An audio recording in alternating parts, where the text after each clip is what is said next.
சகுந்தலா, உங்களுடைய கணவன் உங்களை விட்டு வேறொரு பெண்ணோடு போய்விட்டான். 2 முடிவுகளை நீங்கள் எடுக்கலாம். ஒன்று, அந்த கணவன் உங்களுக்கு வேண்டும் என்று சொல்லி தேவனிடம் மன்றாடி திரும்ப உங்கள் கணவனை பெற்றுக்கொள்ளலாம். அல்லது ஒரு ஆணுடைய துணை இல்லாமல் என்னால் வாழ முடியும் என்கிற ஒரு திடமான நம்பிக்கை. நீங்கள் 2வது முடிவை எடுப்பது உங்களுக்கு நல்லது என்று நான் சொல்லுகிறேன். மற்ற காரியங்களை தேவனுடைய ஆவியானவர் உங்களுக்கு கற்றுத்தருவார் என்பதே என்னுடைய நம்பிக்கை. ஹல்லேலூயா.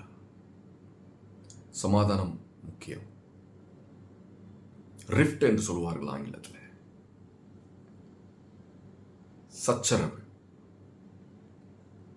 அப்படிப்பட்ட ஆவியோடு நாம் நீண்ட நாள் போராடுவது கடினமாயிருக்கும். நம்முடைய நாட்கள் விருதாவாய் போய்விடும்.